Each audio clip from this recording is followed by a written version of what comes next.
All right, howdy. Good morning, afternoon, or evening, wherever you might be in time and space. Kenny is here, and I want to apologize for last week and just leave it at that. Sorry about that. Under the weather. Needed some R&R. Okay, so let me tell you what has been going on. 131 hours of the sucks with this game, okay? Now, I haven't beaten it. I'm getting closer and closer and closer. And after 131 hours of the sucks, I think I'm getting a lot closer, but not entirely there. So there's some things that I want to talk about. Here are my topics that I'd like to hit tonight. The perfect city. Let me at least get over to the proper screen.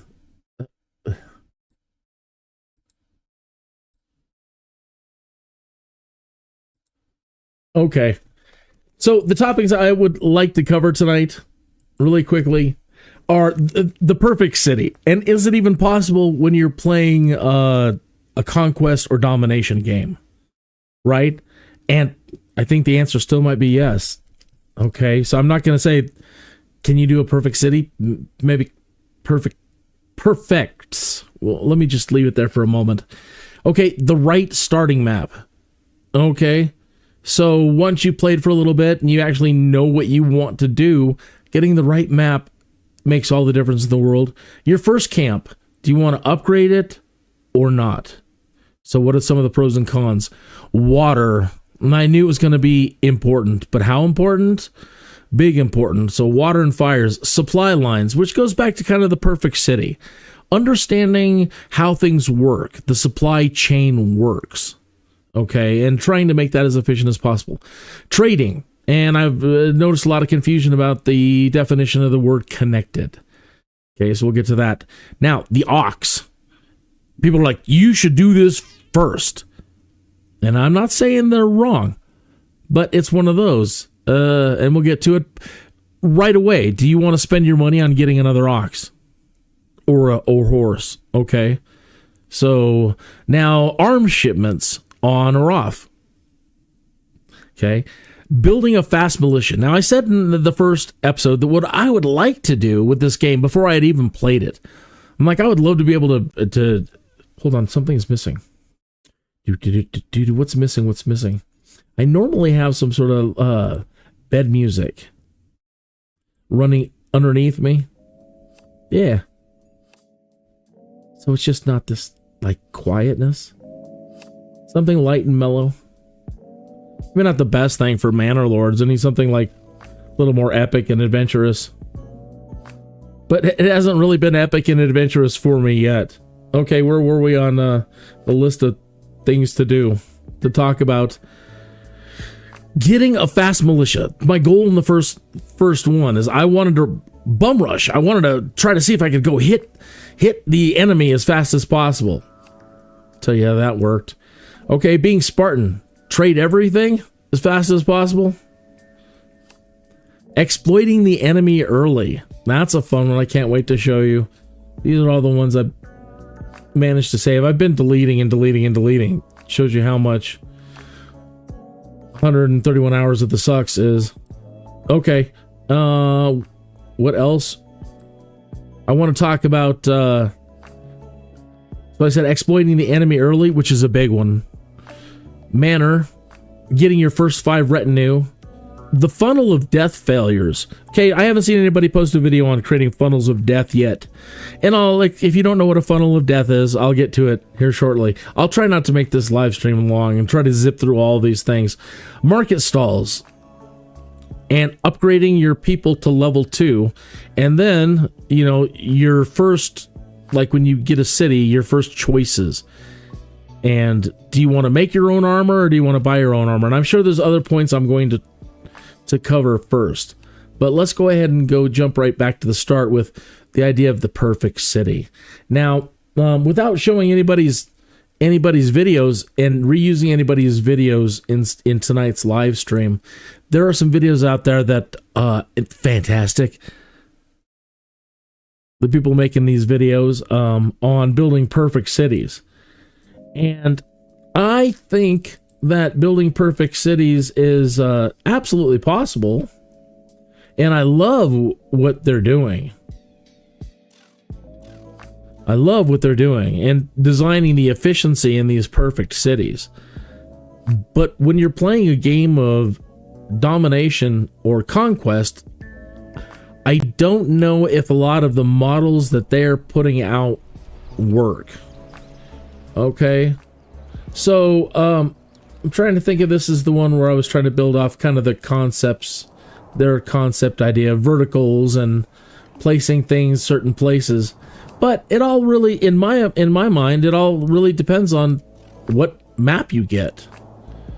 Like, you might have this perfect design for a diamond design that is the super most efficient, but then you've got like your iron, which you don't want to give up because it's got a crown on it, and it's way out there.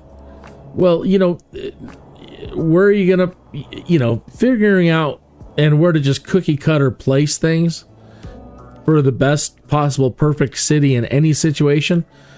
I don't know.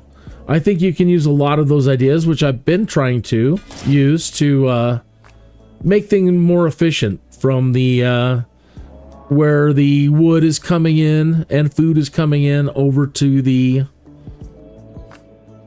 granary and the storage areas, and trying to make everything move as smooth as possible, and avoid creating a large, like over here, creating a large patches, which could down the road lead to workers having to walk a long way around.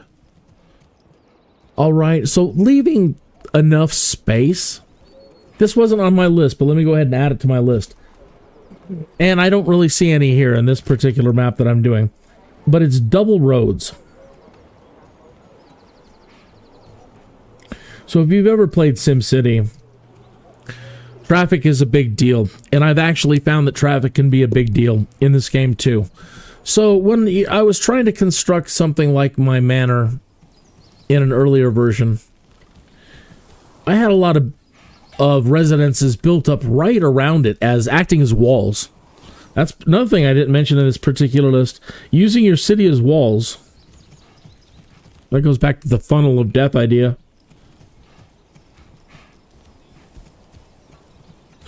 So using your structures and cities and buildings around your manor, where you're going to eventually think, you know, when they come after you. So I had a bunch of walls around one of them, and I needed to get the thing built. And I had squeezed everybody down to one little road coming towards the manor. And so all of a sudden, all of my people and all the oxen, everybody was getting bunged up. Bad. Okay, so you might want to consider double roads as well. And they've actually worked out. They've actually worked out pretty good. Okay, so now going back to your first camp. The idea on your first camp. Oh, well, this too. You're going to be playing the game for hours unless you're just like a guru. Okay? So, and I don't consider this cheating. If I'm going to end up spending the next day playing this game, I want to make sure that at least the odds are somewhat in my favor. Okay, so after you set all your settings here, and again, I'm on domination.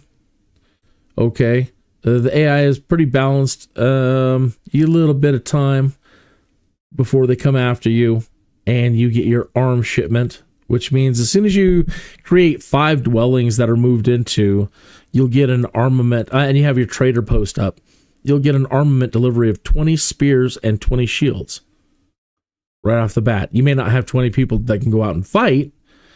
You know, like later I'll show you only have 10 as a militia, but you can still do some damage and, you know, get some influence and get some gold with even the smallest militia. Okay, so I would spend a lot of time starting this game over and over and over again. And that is going to be boring. But sometimes you hit upon everything that you want really close. And like your food, like in this case, the food is great because it's got a little crown on it, so it's, you know, like double meat there. But looking around right off the bat, the berries are way over here.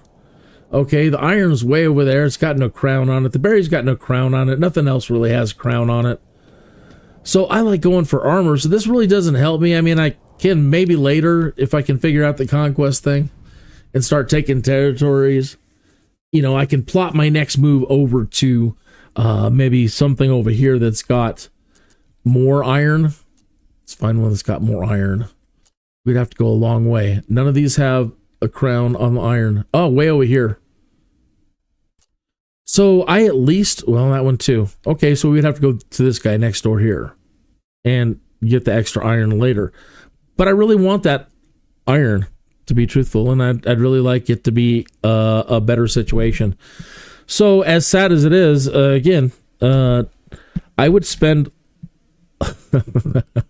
I would spend a lot of time going back to the main menu. If your goal is food, you're going, you know, on berries, you know, for dyes, you're going to want a crown on the berries. Whatever you're going for, you know, good fields, whatever you're going for, you're going to want the map to be better for you, for whatever your idea is that you want to do. Okay. Is that background music again? Okay, so I would plan on doing that a lot to set yourself up the best you possibly can, with everything as close as you can want it, which maybe help you apply a lot of that perfect city idea into that. But I really think the map is going to determine how you create a perfect city. So I don't think, again, every perfect city, and I don't have enough time to completely say one perfect city idea will work. But I believe that there's a perfect city in every map. That you have the perfect cities within you. This is the motivational part of the live stream. The city is in you. Summer's coming soon. Soon the beating. The perfect city is in you. And the map and what you want to do. Like this one, I don't like it. But it's nice. We're close to the King's Road, which is very important. We've got the food, the iron, no. And I really want it. I'm not really into clay at the moment. I haven't discovered the benefits of getting to the clay early. It's not going to help me get my militia out fast. It's not going to help me get arms fast. Because I really want to go out there and take it to these bandits early on and get influence before the evil Baron takes over absolutely everything. So right off the bat, there is a bandit camp right there. Right? And I know that he's going to start coming after it. He's going to scoop up all the influence for himself, and then he's going to scoop up all the territory, and then you're going to have to take him on. And you're going to have to get over 100 troops to do it. Okay. So the first 10 or 12 playthroughs, man, before I could even get anything going, he had taken over the entire map. And he will. Then it became, okay, go faster, go faster, go faster, go faster. Try to get an army out, no matter what it is, to try to get to at least the first or the second bandit camp, and try to start either taking them out or exploiting the Baron to get the gold. And I'll tell you what I mean about that. Okay, what were we talking about next? Oh, your first town. Okay, so when you have your first town, you can choose to upgrade this right off the bat so that these people don't freeze by the first winter, right? So you can upgrade this. Okay, but I've just now blown, well, let's see, how much does this cost? Well, actually, it doesn't cost anything. But what it does do is it doesn't make things quicker for you to get, once you get your first 5 houses built, getting them people moved into them might not happen quickly. All right. So I realized, well, that's kind of a mistake sometimes for me to upgrade. I thought it was a really cool idea first, and I thought you should do it. And I was going to say, man, if you're not going to upgrade this camp, the very first move in this game, you have no right playing this game. What a stupid thing for me to have thought. Thank God I didn't live stream that. Okay, so if you build your first, if you keep them homeless, you can quickly, when you build your first 5 houses, they will move into them. Now, how you want to build your houses after that, you know, if you want to set up farms, or I would kind of set them up for, give them backyards or whatever plots, so that we can, as soon as possible, make weapons and armor. So maybe a couple of farms. With the money that you start out with, you can have like 2 farms, and then maybe 2 or 3 farms, or vegetables, and then later save the last 2 to upgrade to blacksmith and armor making plots. Okay, so not upgrading these guys. Okay, now the oxen, same kind of thing. Having the second oxen right off the bat, if you come in here and you purchase another one, your efficiency moving stuff around is going to go up, and the more you get, the better it's going to be. So investing in your oxen is a fantastic thing to do, and you realize it's only 20 coin to do it. Oh, it's a happy day. But then, if you want to have any sort of backyards for the first couple of residences that you build, your money's all going to be spent on that oxen. So you just might want to wait. It just depends on how you want to play. Okay. So, okay, now water. We talked about water is very important, and in this case, I'm not constraining it to underground water, but what I do want to stress is that the bandits will come after you, and they will set your crap on fire. Now, your people will run around trying to put the fires out. But if they, in this case, this is lucky because the water's right underneath us. So not being stingy. Not being stingy on water placement, right? I know you're going to be in a hurry because you got to get stuff going as fast as possible. But, you know, hey, you know, so every couple, you know, every short distance, because your people might have to do one of those bucket things where they all start passing buckets and putting things out. So again, don't be stingy. And especially if you're thinking about building farms, you know, put plenty of water around so that people that are going to get water to water the crops, that they don't have to go very far either. Okay, the arm shipment. As soon as you build the trader post, well, let's see here. I didn't actually want to start a game. I just wanted to move on. Okay, so as soon as you put down the trader post, and if you have 5 buggages homes built, then you'll immediately get an arm shipment. Okay, now as soon as you get an arm shipment, again, then up to 20 of your people can have spears and shields, which will help you out. Okay, so now let me load this one called Risky. And even with 10 guys, you can go in there and you can fight a bandit camp. And if you're in a really, really good spot and you really know the terrain, and really have, again, a perfect spot and can scout one out, you might even beat the bandits with just your first 10 guys. Okay, so here's my first 10 guys. They just have their spear and the shields. They don't have any other armor than that, I don't believe I've made at this point. Okay, now the Baron's coming. So it's still early in the game. I've got my first 5 houses out. I kept my people homeless, so as soon as I built my first 5, they moved into them, built a couple of farms, and left these open for armor.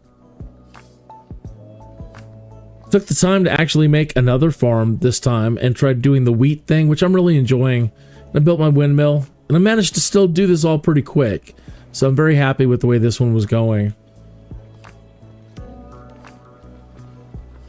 All right, so now the key here is making sure you know where the Baron's guys are at. Okay, so what I wanted to do is I wanted to engage the bandits, but if I start losing, I want to make sure that the Baron is right behind me coming in so that he'll end up killing the rest of the bandits, and hopefully I don't lose anybody. But if you don't want to do that, the other way around is to wait, just parallel his. Okay, watch. Here they come. Let me speed everything up. Okay, we want to get moving right when they cross the border here. Yes, track their movement. Okay, speed that up again. Okay, so here they come. 18, 18, 36. He's got a ton of them. So they're going to be coming through here. If I start moving now, I could trigger the... Okay, let me pause right there. They've come through. Okay, now again, if I wanted to engage them myself, just in the moment before they get across, keeping an eye on them, go ahead and start moving out so that literally they're just like 100 yards behind you. So when the bandits start coming out,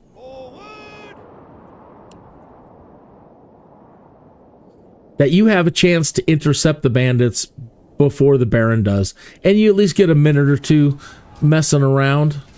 I might not be able to do it now because I slowed down and waited a little bit too long. I might be able to run, but then we would be in a horrible position to at that point engage the bandits. So here they come. They're awake. The Baron's guys are actually pulling back, but his archers are moving forward. So yeah, again, I don't think in this one I'm going to make. I'm going to be too darn tired, I think, to actually engage. So what I want to do, though, is the bandits will then now start targeting the Baron, and they won't pay any attention to you, leaving you a wide open field to just run in and take the gold before the Baron can get it. So you don't get the influence, or again, if you time it right, you can get some. Speed things up again.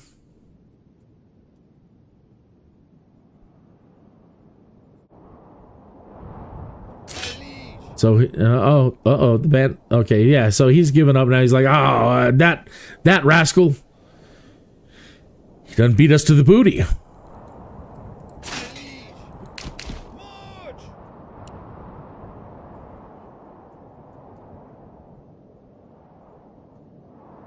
Okay, but I think at this one I may have screwed up a little bit. Watch. I don't think I clicked on it right and mistimed this one. Okay, but I did get the gold. Okay, so I could either send the gold to my town, which I'm going to do, which I normally do because I want to build up my guys first. I'm gonna get that manor built next and get my next 5 guys, but I wanna have some money so I can at least get these first 20 guys, and I want to have enough money so that I can either buy them some gambesons or whatever they need until I'm able to make them whatever they need. And I haven't gotten to the tailor stuff, so you're gonna need, if you're not gonna make your own gambesons, then you're gonna have to have that cash. Okay. Now let me go ahead and start running. And I don't think I'm going to be able... I might not be able to overtake him at this point. But in this particular playthrough and scenario, another bandit camp pops up. I was going home, and then I noticed that another bandit camp shows up, and we both changed direction, and I managed to outrun him when it pops up here. And do the same thing to him Get him twice. See if it pops up.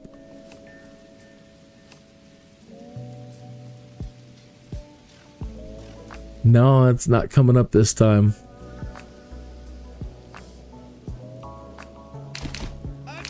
How strange. Oh, it's up here. Well, I still might be able to get around him if the bandits come out and engage him. Just enough. Yes, sire. Try not to have him get me. Jog around him. And get to the booty camp. Before he does. Alright. Alright. So, that is the way as a militia. Don't be timid, don't be afraid, because you'll at least get the money. You're going to need the money. And again, if you're just tough enough, and if you've already built your manor and you're fast enough and have built the manor before that first bandit group start spawning and the evil baron starts going after them, there is that potential for you to get a lot of gold. And then later, quickly, the experience to go out and take on the bandit camps by yourself. Okay, now the next thing is there comes a period after like 2 or 3 years where they're going to come after you no matter what.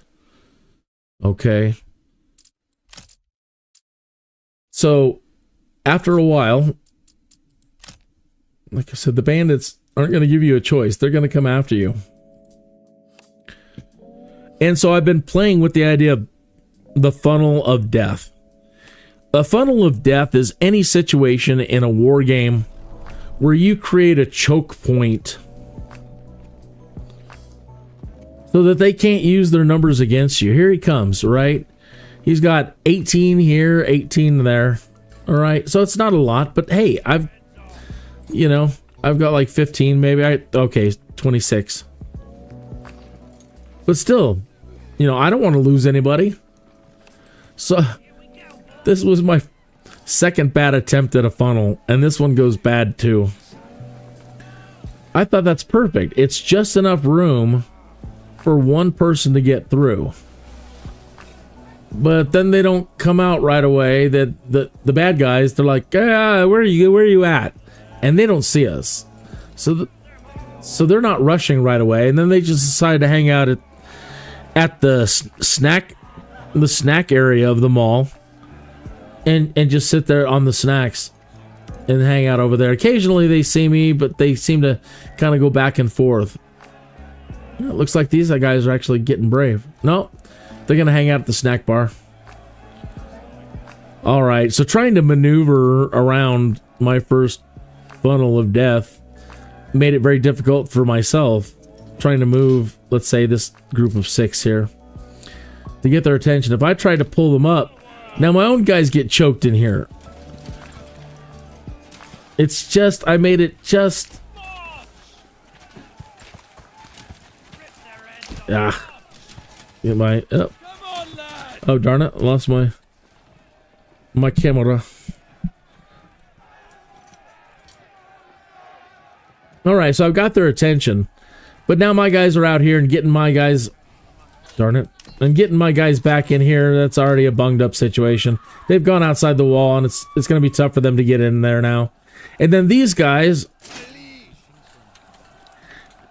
they don't like staying in formation. When you tell them to hold and keeping them pinched in here, I've made this too small, so they don't know where to go when I try to assign them into a formation.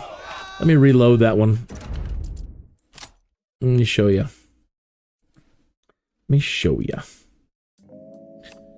I'll try to get their attention. So then it even gets worse from there. So I can finally get them to come into the funnel. But then your guys don't hold their position properly. Okay? And then sometimes the soldiers, the bad guys, will clip through these walls. Sometimes they've rushed these walls and they've gone right through them. All right, and then let's see in this one if I can get my guys to not go outside the walls.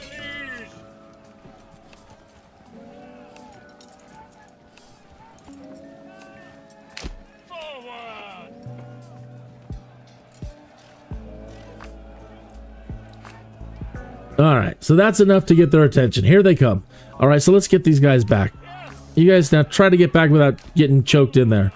Usually one of them has got a fat head and sticks them all up. Well, they managed to all make it through this time. Okay, so now, then they ignore my funnel. And they rush the wall, and these guys, which I should have told to stay put, hold your ground. Now I gotta try to put them back, and then they don't like backing up and going into formation. Once they've engaged, now it's all bunged up here. These guys have managed to find a way back through here and is sneaking through the walls. So now luring them into the funnel of death has gone sideways for that one. Let's see if I can get them to come through the front and show you what happens. When they push in and they make it in, they shove my guys up against the walls and they shove my guys outside the walls. My guys will clip outside. Okay? So then my guys have to try to run around the fence and come back in and try to get them from behind. It's... Again, let's try to lock these guys at least into position. Stand your ground. Okay. Maybe if we wait a little bit longer this time, we can funnel them. But usually they get trapped at that point. I can't get everybody to come in. But creating funnels of death, it's awful fun. I would just love it if the walls would work. And again, it could just be the way I've set up the space. But if the walls end up working right at some point and you don't get clipped, there they go. See, to these guys again. Stand your ground.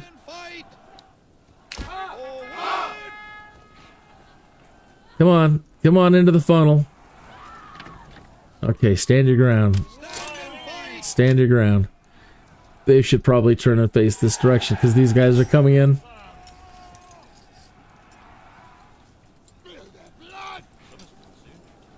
These guys are now not close enough.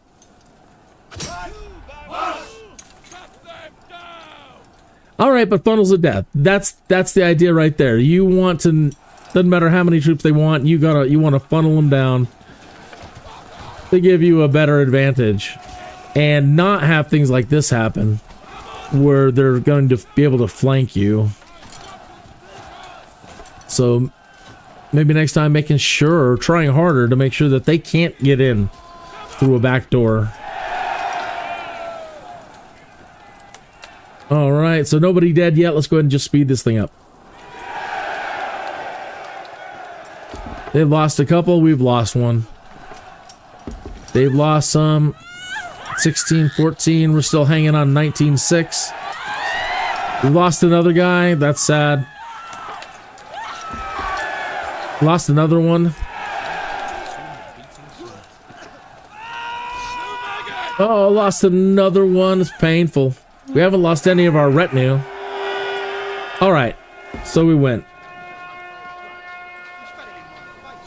So, that's not perfect choke points, funnels of death yet. But I think that, again, using buildings or other things to create funnels of death in your little hamlets. Again, in one situation, I used buildings on one side and funneled them all down. So there's plenty of ways to be creative with your funnels.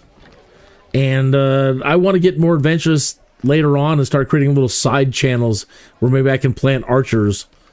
So start leading them in through a funnel, have archers, but they also need to have little back routes, travel routes, so they can retreat and keep making their way back here. Yeah, you can have a lot of fun with this. So they come in, the archers start shooting, but if they spread out and go after the archers can retreat. If the main force keeps moving up the middle, archers can fire. Anyway, funnels of death. And right now, they kind of work. It kind of works, but again, taking some loss there. And if it was any bigger force, I'd probably be done for. Okay.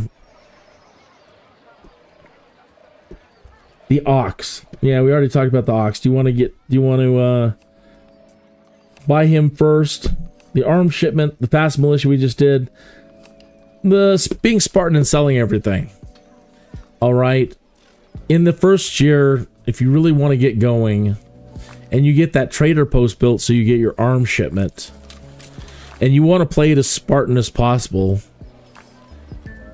then sell everything. And like right now, let's see what we're doing here. Yeah, 2 months of food and 6 months of fuel. That's pretty Spartan. So even, let's say, you know, in certain cases, I've spent a lot more time early on having full storehouses. So whatever you can to sell as fast as possible. So again, in your trading post, you can come to trade in this last tab here for military. Okay. Eventually I'll be able to make mail armor, and I'll be able to make helmets. And then I think later you can even make some spears, but right off the bat you can't. Okay, you can't make anything. And one of the things, unless you go down the tailor route and you have a good area for flax to make your own clothing, they need gambesons. Okay. So establishing a trade route costs money. And in this case, you'll probably end up having to pay the full price for the trade route, because if you want to go down the armor route, okay, this is one of the best buttons there is. Trade logistics. It makes setting up every trade route 25 coin only. So that's amazing. It's amazing. Okay. Then this next one here removes the tariffs, basically adding 10 back to everything. Amazing. I love them. These are all, everything's great. They're all wonderful choices, depending on how you want to play. But me, again, I want to be able to save money by producing my own armor and my own mail. And I want to make these 10 guys at the moment as tough as I can. So again, the thing that I can't make right off the bat are the gambesons. So I'm going to go ahead and pick that, and then eventually that, and back to the trading post. Import the gambesons. So trade, come back here. We'll set up, you click that to set up a trade route. And then you come over to this side and you set, like here, I'm buying spears. And you set it to import. And then you say how many you need. So I guess I was feeling pretty ambitious here. And I felt like I was going to get 20 more population here or something. Or try to get up to 36. So I was getting more spears. And I didn't have the iron yet to start doing any of the... I don't think. Let's see. Yeah, there's the armorer's shop. So he's not upgraded yet. And I think there was another blacksmith and armorer here. Now this was one where I wanted the food more than the armor. So I didn't do my mining pit till much later, and it doesn't have a crown on it for double the iron. So it's got 32 left. Yeah, I've been doing some work on it. So there's 2 iron over here being worked on. Okay. Now let's see what else. We talked about the funnel of death. Buying or making your own armor. I said I'm going to go for it. Now level 2, getting your first buildings up to level 2 as fast as possible. Okay. Now people are like, you need to have a market with 100 stalls. And I haven't quite figured it out. I do know that you can do it with 4. Okay. You need 2 food. There's a food stall. A firewood stall.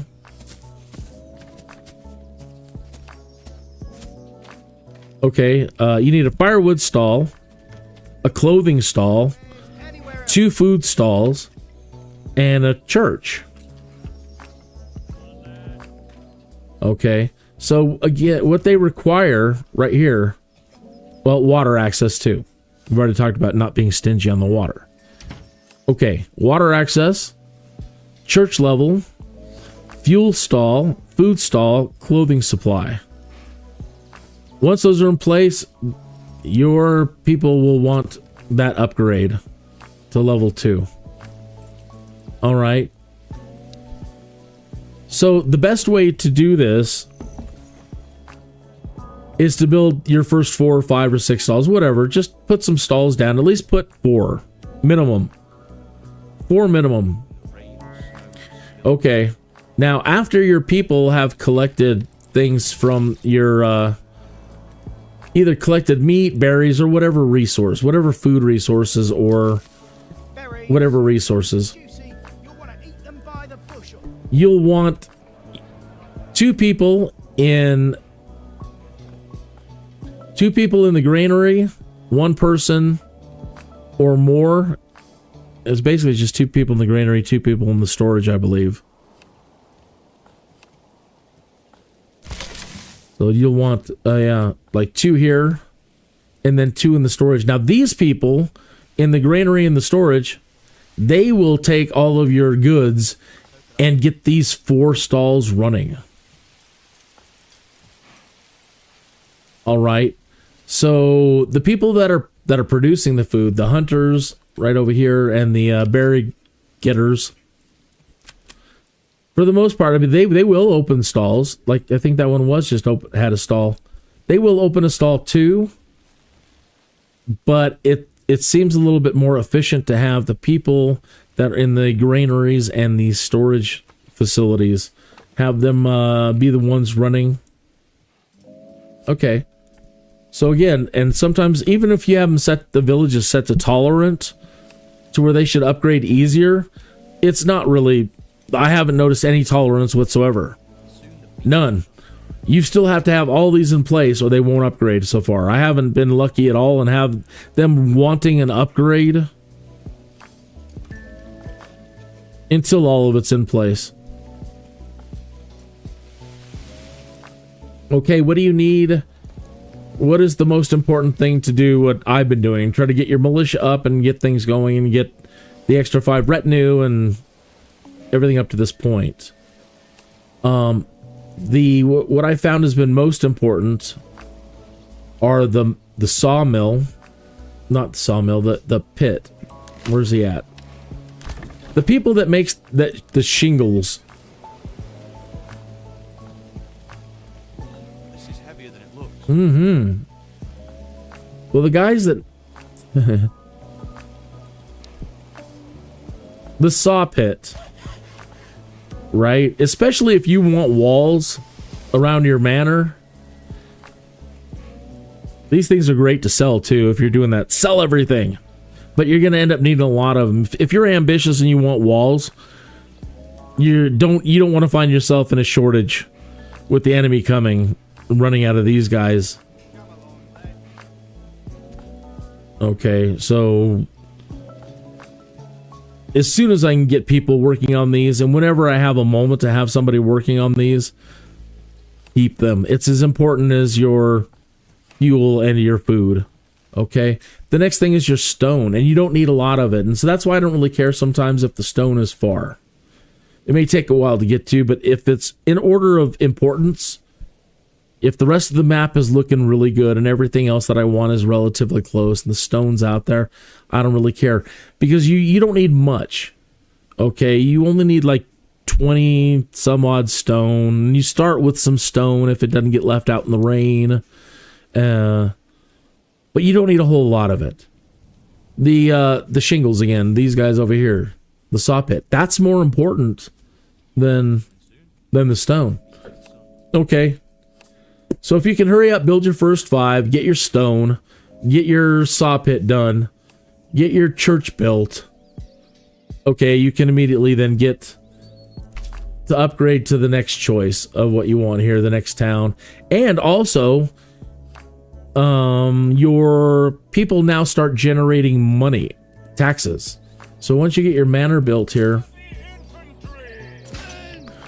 heavy infantry. Yeah, I'm just trying to pull up the manor, please. You have your taxes option now here. So you can add a land tax and add a tithing tax to pay off the church to get some influence. So I think going this route, again, even though I haven't won yet, I've been employing all of these ideas And each game I've gotten better and better, and it's getting better and better to where I think I'm going to be able to take on the Baron earlier, so before he gobbles up everything. And even then, he really doesn't come after you. He hasn't been in these. Maybe I've got something wrong. But I believe in other playthroughs, maybe I need to set it to Conquest. He'll come after you, and he'll wipe you out. Other times he just sits back, and depending on the setting, I think, and he just waits for you to build up to come to him and to set the time and the date. But again, I've been in ones where he's just come right after me and just wiped me out, brought out those 100 troops. Unless I was hallucinating. Okay, I think that is everything on the list. We talked about the perfect city, how important it is to mess with restarting the game to get the map where you want it, the camp upgrades, to do it or to not. And again, I would say no. No. Don't do the camp upgrade. Keep your people homeless and get them moved into the first 5 houses. The first 5 houses of power. I've noticed somebody out there, forgive me, I didn't get your name. They've already done like, I built a farm with 5, I built a mega city with 5 families. Yeah, the first 5 families can be very, very, very, very powerful. Okay, so the 5 families sound so important. Okay. Water supply, water and fires. Yeah, don't be stingy on the water. Get the water everywhere, because if the barbarians come in, they burnt down half my town before, and it was too far in between for people to get water. And so, to put the fires out. Okay, your supply lines. Your workers, when they're out there getting the wood and the berries and anything else, they don't move a whole lot of merchandise and goods. Let's say the berries. They'll go out and they'll pick like 5 berries or 1 berry, and they'll bring it back to the hut. Then they'll go out and pick another one. But the guys in the granary and the storage, they have the hand carts. Okay. So it's easier for them to go move things around. So it goes from there to your granary, to your storage, out to those little food tents, and then your villagers all feed off those food tents, your little market tents.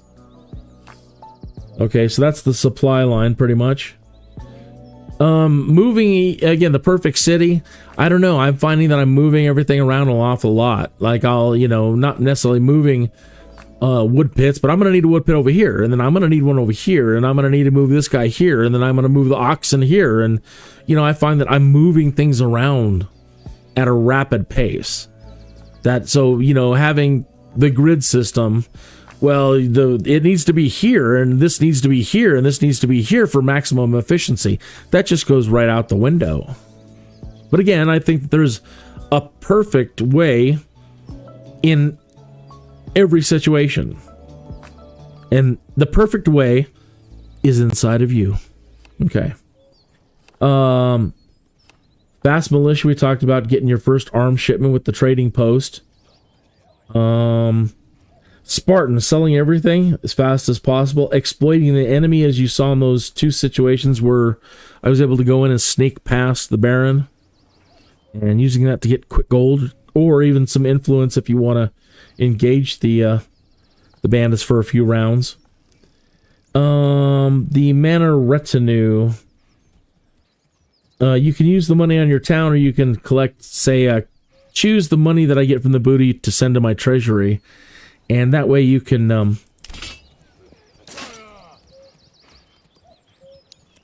upgrade. You can add more of these guys.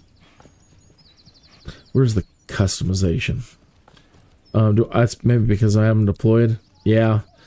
But either way, you can add more of these guys, and you can spend money to upgrade their armor and make your little retinue guys even more tough. Okay, we talked about the funnels of death. And right at the moment, designing better and better ones, because these are my shortcomings with this particular one.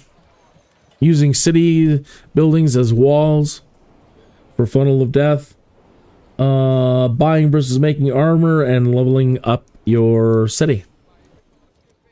So that's where I'm at. And I'm getting ready to start another game tonight. The last one, I was doing so well. And I started out great, and I was actually hoarding a bunch of wood and supplies first. And then the wife called me and said, honey, come and take care of some stuff for me. And I forgot to hit pause. And that happens. It's no big deal. You play this game for 131 hours of sucks, and you kind of lose your mind sometimes. But I didn't hit pause. So my last game was my best game, but then I blew it and ended up blowing a bunch of time and losing all my territories to the Baron. So, and I just decided I didn't want to fight him at that point, so I'm going to start over again. A lot of starting over. So hopefully, by at least, I hope, dear God, please, at least by this time next week, I'll have beaten this game on domination and conquest, doing all this. If not, I'm having a great time. I absolutely love this game. On a side, kind of a side tangent, it, in a weird way, it's everything that you would almost want SimCity to start. I love SimCity, and I really enjoyed Cities for a while, but I'm a SimCity fan. And I liked where they were going with societies. And it allowed you to build kind of like rural and farming areas, but then they kind of let just food be, it's not important at all. And you don't have to deal with bandits or anything like that in SimCity. And that's a real shame.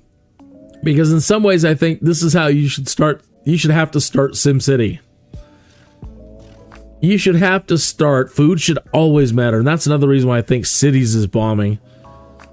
The trade doesn't work right, and food doesn't matter. Food is just there in the market. It just appears out of nowhere. Farming doesn't matter. Your food supply doesn't matter. And that's bull. SimCity and Cities should be about survival. It should be about this kind of survival as well. And I think there should be an option to start it way back in this period in time and work your way forward. I know that's a little hardcore, but I love the idea. So yeah, I'll end on that, I think. So, I would like to do this tomorrow night and pick it up, well, I don't know, after this is over, I'll get to start a new game and do some other things. And either way, we'll find out where I am tomorrow. And or I'll at least check in. I don't know. I'm trying to figure out what to do. I'm thinking Monday through Friday just might be maybe too much. That I don't have enough time in between live streams to actually like get anything done. But so let's just play it by ear for right now. I'll shoot for tomorrow night.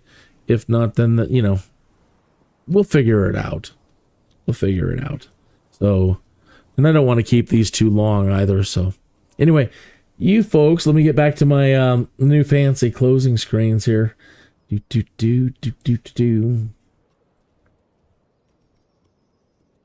Great. So, yeah. So the song we played in, what did I play in tonight with?